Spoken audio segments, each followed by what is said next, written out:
Hello दोस्तों, welcome to arts वाला। स्वागत है आप सभी का आज के इस नए वीडियो में।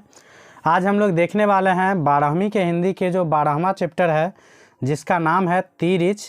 तो तीरिच एक कहानी है, तो आज हम लोग इसी कहानी के बारे में कंप्लीट ऑब्जेक्टिव को देखने वाले हैं। तो आप लोग वीडियो के अंत तक ज़रूर देखिएगा। मैं आप लोगों को इस चैप्टर से रिलेटेड कंप्लीट ऑब्जेक्टिव का प्रैक्टिस करवा दूँगा। तो चलिए शुरू करते हैं, हम लोग बढ़ते हैं क्वेश्चन की ओर। तो देखिए, हमारा जो पहला क्वेश्चन है तीरिच का, वो है तीरिच किस प्रकार की रचना है। तो तीरिच किस प्रकार की रचना है, तो याद रखिएगा तीरिच जो है एक उत्तर आधुनिक त्रासदी है। क्या है? उत्तर आधुनिक त्रासदी। तो ऑप्शन नंबर ए इसका करेक्ट आंसर हो जाएगा। उसके बाद नेक्स्ट हमारा दूसरा क्वेश्चन है, जो उदय प्रकाश की कहानी कौन सी है। तो ये तो आप लोग भली भांति जानते होंगे, जो उदय प्रकाश की कहानी का नाम क्या है। तो ये है तीरिच, जिसके माध्यम से अभी आप लोग ऑब्जेक्टिव देख रहे हैं। तो ऑप्शन नंबर बी इसका करेक्ट आंसर हो जाएगा। उसके बाद नेक्स्ट हमारा तीसरा क्वेश्चन है, जो उदय प्रकाश ने किस विश्वविद्यालय से एमए किया। तो मालूम होगा, ये मैंने उसके जीवनी वाले वीडियो में बताया है। जो उदय प्रकाश जी ने बीए और एमए किए थे हिंदी विषय में, और वो किस विश्वविद्यालय से किए थे। तो याद रखिएगा सागर विश्वविद्यालय, सागर जो कहाँ पड़ता है, एमपी में, मतलब मध्य प्रदेश में। तो इसका जो आंसर हो जाएगा वो हो जाएगा ऑप्शन नंबर सी करेक्ट होगा। उसके बाद नेक्स्ट हमारा है 4 नंबर क्वेश्चन, जो उदय प्रकाश ने किस पत्रिका के संपादन विभाग में काम किया था। तो ये भी आप लोगों को जीवनी वाले वीडियो से ही रिलेटेड है। जो उदय प्रकाश जी ने क्या किए थे, तो दीनमान नामक जो पत्रिका था उसके संपादन विभाग में काम किए थे। तो इसका जो आंसर हो जाएगा ऑप्शन नंबर ए करेक्ट हो जाएगा। उसके बाद नेक्स्ट हमारा 5 नंबर क्वेश्चन है, जो उदय प्रकाश जी ने किस अंग्रेजी पत्रिका का संपादन किया। तो ये भी उनके जीवनी से ही रिलेटेड है। तो उदय प्रकाश जी ने किस अंग्रेजी पत्रिका का संपादन किया था, तो उसका नाम था एमिनेंस। तो ऑप्शन नंबर सी इसका करेक्ट आंसर हो जाएगा। तो याद रखिएगा एमिनेंस नामक जो अंग्रेजी पत्रिका था उसका संपादन किए थे उदय प्रकाश जी। नेक्स्ट जो हमारा 6 नंबर क्वेश्चन है, वो है उदय प्रकाश जी किस पत्रिका के सहायक संपादक थे। तो किस पत्रिका के सहायक संपादक थे, तो ये थे संडे मेल, जो नई दिल्ली से निकलता था। तो इसका जो करेक्ट आंसर होगा वो हो जाएगा ऑप्शन नंबर बी। उसके बाद नेक्स्ट हमारा है 7 नंबर क्वेश्चन, जो लेखक को किसने बताया कि तीरिच में काले नाग से 100 गुना ज़्यादा जहर होता है। तो यह पूछ रहा है लेखक को किसने बताया था जो तीरिच में क्या होता है, तो काले नाग से 100 गुना ज़्यादा विष होता है। तो ये बताए थे थानू ने। तो ऑप्शन नंबर ए इसका करेक्ट आंसर हो जाएगा। उसके बाद नेक्स्ट हमारा है 8 नंबर क्वेश्चन, जो उदय प्रकाश के अनुसार दशहरे के दिन किस चिड़िया को ज़रूर देखना चाहिए। तो ये जो कहानी पढ़िएगा उसमें पता चलेगा आप लोगों को, जो उदय प्रकाश जी के अनुसार दशहरे के दिन जो है वो नीलकंठ को ज़रूर देखना चाहिए। तो ऑप्शन नंबर सी इसका करेक्ट आंसर हो जाएगा।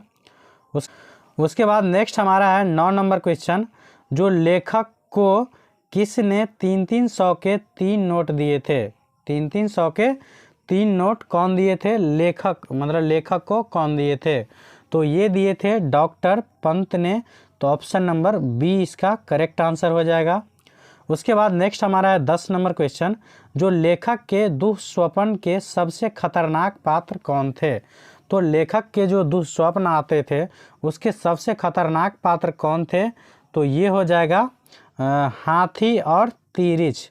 तो ऑप्शन नंबर सी इसका करेक्ट आंसर हो जाएगा। नेक्स्ट हमारा है 11 नंबर क्वेश्चन, जो लेखक को सपने में क्या करने की आदत थी।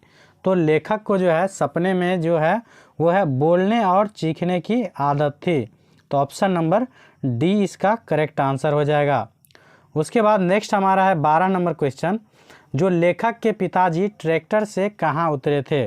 तो ये भी आप लोग जब कहानी पढ़िएगा तो पता चलेगा, और बिना कहानी पढ़े आप लोगों को काम नहीं चलने वाला है, क्योंकि मैक्सिमम क्वेश्चन तो उसके जीवनी से रिलेटेड रहता है, लेकिन कुछ क्वेश्चन आप लोगों को कहानी, कविता या जो रहता है उनकी रचना उससे भी ज़रूर दिया रहता है। तो आप लोगों को अगर समय मिले तो कभी पन्ना उल्टा के ज़रूर पढ़ लिया कीजिएगा। वैसे मुझे अगर टाइम मिलेगा तो मैं भी प्रयास करूँगा। तो याद रखिएगा, लेखक के पिताजी जो शहर आए थे तो वो ट्रैक्टर से उतरे थे मिनर्वा टाकीज के पास। ये एक गली का चौराहा था, यहीं पे उतरे थे। तो ऑप्शन नंबर बी इसका करेक्ट आंसर हो जाएगा। उसके बाद नेक्स्ट हमारा 13 नंबर क्वेश्चन है, जो खतरनाक सपनों में लेखक का सबसे बड़ा अस्त्र क्या था? तो खतरनाक सपनों में जो है लेखक का सबसे बड़ा अस्त्र था वो था आवाज़, क्योंकि वह चिल्लाते थे। तो ऑप्शन नंबर सी इसका करेक्ट आंसर हो जाएगा। उसके बाद नेक्स्ट हमारा है 14 नंबर क्वेश्चन, जो लेखक के पिताजी शहर क्यों गए थे? तो लेखक के पिताजी जो शहर गए थे उसका मेन रीज़न था अदालत में पेशी के लिए। तो ऑप्शन नंबर डी इसका भी करेक्ट आंसर हो जाएगा। उसके बाद नेक्स्ट क्वेश्चन हमारा है 15 नंबर, जो कौन सी कहानी उदय प्रकाश जी की नहीं है? तो ये सब तो उनके जीवनी से ही रिलेटेड है। तो पूछा जा रहा है कौन सी कहानी उदय प्रकाश जी की नहीं है। तो देखिए, दरियाई घोड़ा तो इनका कहानी है, मैंगो सील ये भी इनका कहानी है, पीली छतरी वाली लड़की ये भी इनका कहानी है। तो वारिस इनका कहानी नहीं है। तो यहाँ वही पूछ रहा था जो कौन सी कहानी नहीं है। तो ऑप्शन नंबर ए इसका करेक्ट आंसर हो जाएगा। उसके बाद नेक्स्ट हमारा है 16 का, जो लेखक के पिताजी को बचपन में किस रोग की शिकायत थी? तो लेखक के पिताजी को जो है बचपन में जिस रोग की शिकायत थी उसका नाम था एपेंडिसाइटिस। तो ऑप्शन नंबर बी इसका करेक्ट आंसर हो जाएगा। उसके बाद नेक्स्ट हमारा है 17 नंबर क्वेश्चन, जो तिरिच कहानी के पिताजी का नाम क्या था? तो तिरिच जो कहानी है उसमें लेखक के पिताजी का नाम पूछ रहा है, क्या था? तो ये था राम स्वार्थ प्रसाद। तो ऑप्शन नंबर बी इसका करेक्ट आंसर हो जाएगा। उसके बाद नेक्स्ट हमारा है 18 नंबर क्वेश्चन, जो तिरिच शीर्षक पाठ में लेखक के पिताजी कितने साल के हैं? तो ये आप लोग जब कहानी स्टार्ट कीजिएगा उसी टाइम में आप लोगों को मिल जाएगा। जो तिरिच पाठ जो है उसमें लेखक के पिताजी थे 55 साल के। तो ऑप्शन नंबर सी इसका करेक्ट आंसर हो जाएगा। उसके बाद नेक्स्ट हमारा है 19 नंबर, जो पंडित राम अवतार क्या थे? तो ये भी आप लोग जब कहानी पढ़िएगा तो पता चल जाएगा। जो पंडित राम अवतार जो थे वो थे एक ज्योतिषी और वैद्य। तो ऑप्शन नंबर डी इसका करेक्ट आंसर हो जाएगा। उसके बाद नेक्स्ट हमारा है 20 नंबर, जो तिरिच कहानी के कहानीकार है। तो ये तो आप लोग भली भांति जानते होंगे, जो तिरिच कहानी के कहानीकार कौन है? तो इसका मैं आंसर नहीं बताऊंगा, इसका आंसर आप लोग कमेंट बॉक्स में बताइएगा। जो तिरिच कहानी के कहानीकार कौन है ज़रूर बताइएगा अगर आप लोगों को पता हो तो। उसके बाद नेक्स्ट हमारा है 21 नंबर क्वेश्चन, बोला जा रहा है कौन सी कृति उदय प्रकाश की नहीं है? तो यहाँ पूछ रहा है कौन सी कृति उदय प्रकाश की नहीं है। तो देखिए, ये भी उनके जीवनी वाले वीडियो में ही बताया था मैंने, उसके कृति में जो पीली छतरी वाली लड़की ये तो है। उसके बाद है पॉल गौमड़ा का स्कूटर, ये भी इनकी कृति है। उसके बाद है और अंत में प्रार्थना, ये भी है। तो टूटा हुआ पुल इनकी रचना नहीं है। तो यहाँ वही पूछ रहा है जो कौन सी कृति उदय प्रकाश की नहीं है। तो ये हो जाएगा ऑप्शन नंबर सी, टूटा हुआ पुल इनकी रचना नहीं है। नेक्स्ट जो हमारा है 22 नंबर क्वेश्चन, जो तिरिच कैसी कहानी है? तो तिरिच कैसी कहानी है? तो ये है प्रतीकात्मक। तो ऑप्शन नंबर डी इसका करेक्ट आंसर हो जाएगा। नेक्स्ट हमारा है 23 नंबर, जो पिताजी की मृत्यु कैसे होती है? मतलब लेखक के पिताजी की मृत्यु कैसे होती है ये पूछा जा रहा है। तो इसका जो आंसर हो जाएगा वो हो जाएगा ऑप्शन नंबर डी, मानसिक सदमे और अधिक रक्तस्राव से। मतलब उसको ठोकर लग जाता है, मतलब पत्थर उत्थर बहुत चलाता है। काफ़ी खतरनाक है ये कहानी, मतलब पढ़िएगा तो आप लोगों को काफ़ी इंटरेस्ट भी आएगा, क्योंकि लेखक के पिताजी को पागल समझ के मतलब ईंटा पत्थर से क्या होता है उसको बहुत ज़्यादा जख्मी कर देता है, जिसके कारण वो मानसिक सदमे में चले जाते हैं और बहुत ज़्यादा खून का बहाव हो जाता है। इसके कारण लेखक के पिताजी की मृत्यु हो जाती है। तो ज़रूर पढ़िएगा अगर आप लोगों को समय मिले तो, काफ़ी रोचक भी लगेगा आप लोगों को पढ़ने में। नेक्स्ट जो हमारा 24 नंबर क्वेश्चन है, जो उदय प्रकाश का जन्म हुआ था। तो उदय प्रकाश जी का जन्म कब हुआ था? तो मालूम होगा आप लोगों को, जो 1 जनवरी 1952 ईस्वी का इनका जन्म हुआ था। तो ऑप्शन नंबर ए इसका करेक्ट आंसर हो जाएगा।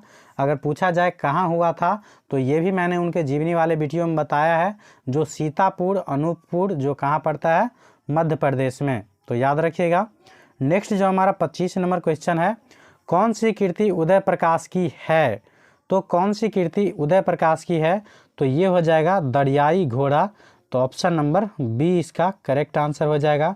दरियाई घोड़ा जो था इनका क्या है बताइएगा आप लोग कमेंट बॉक्स में, जो इनकी कौन सी कृति है दरियाई घोड़ा।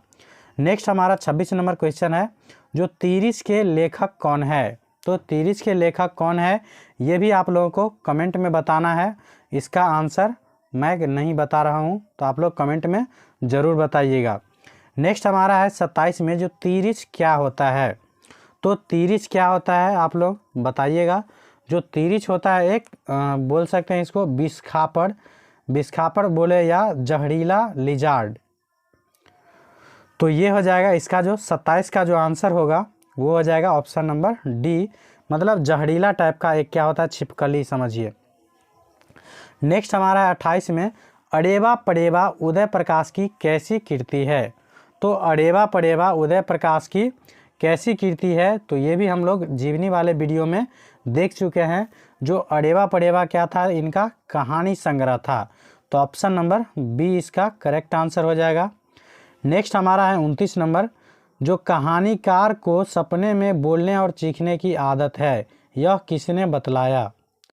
तो कहानीकार को सपने में बोलने और चीखने की आदत है, यह किसने बतलाया था?